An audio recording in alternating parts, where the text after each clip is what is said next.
Salut les curieux. Aujourd'hui, on se retrouve pour parler d'un sujet très important, la rentrée des classes. En tant que parents, enseignants ou même grands frères ou grandes sœurs, vous devez savoir comment ça se passe dans la tête des enfants et surtout savoir quoi faire pour qu'elle se passe au mieux. Les deux gros pièges de la rentrée pour les enfants, ce sont la fatigue et le stress. Pour la fatigue, pas de mystère. Ce qu'il faut faire, c'est reprendre le rythme petit à petit et réinstaller la routine de rentrée à l'école. Comment ? On se couche plus tôt, on se réveille plus tôt, et surtout on se réveille mais on se prépare. On s'habille, on prend la douche, on petit déjeune. Et encore mieux, on régule l'heure des repas. Grâce à ça, l'enfant ne sera pas fatigué une fois la rentrée arrivée. Effectivement, si 3 jours avant, on se dit qu'il faut commencer à se coucher plus tôt, on va pas réussir à s'endormir et on va pas réussir à se réveiller non plus.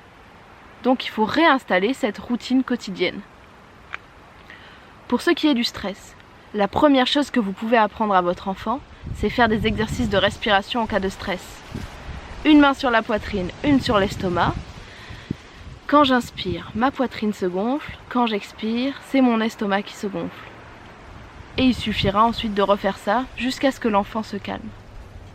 Mais surtout, ce que vous ne devez pas faire, c'est ne pas écouter votre enfant, banaliser son stress, lui dire c'est normal de stresser, bien sûr, mais c'est normal de stresser parce que vous aussi vous avez peur parfois, pas parce que c'est un enfant et que c'est la rentrée. Donc il faut l'écouter, accueillir ses émotions, ses craintes, le laisser verbaliser et surtout l'aider à verbaliser, en vous mettant à sa hauteur. Pour éviter le stress, vous pouvez aussi faire les courses bien en avance, comme ça, pas d'angoisse de ne pas trouver les matériels qu'il faut, ou encore d'être 12 000 dans le rayon dans je ne sais quel supermarché à vouloir acheter les mêmes stylos. Faire du tri dans les vêtements, ceux qui ne vont plus, on les change, on les enlève, on les donne aux petits frères, à la petite sœur, aux voisins, en recyclerie, peu importe. Et surtout préparer ce qu'on va mettre pour la rentrée.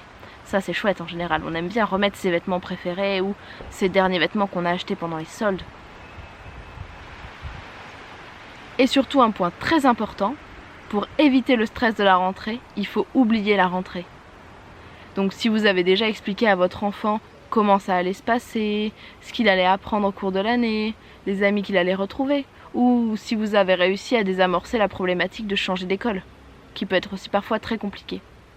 Alors il va falloir l'occuper toute la journée.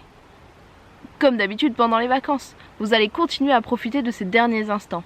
Comme ça, la rentrée va se faire oublier et il n'y aura pas ce cercle vicieux du stress, où l'enfant stresse de la rentrée, donc il ne pense qu'à la rentrée, donc il stresse de la rentrée, donc il ne pense qu'à la rentrée, etc., etc.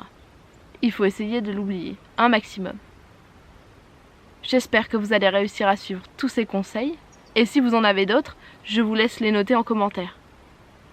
En attendant, Laura Curieux vous souhaite une très bonne rentrée.